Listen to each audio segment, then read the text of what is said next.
কত্থক নৃত্য উত্তর ভারতের লখনৌ, জয়পুর ও বেনারস এই তিন ধরনের ঘরানায় নৃত্য করা হয়।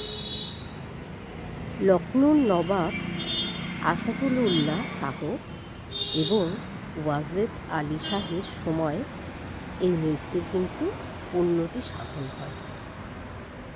কত্থক নৃত্যে প্রথমে তৎকার অভ্যাস করে পা তৈরি করতে হয় এবং হাতের কিছু কায়দা অর্থাৎ ভঙ্গি অভ্যাস করা খুব দরকার।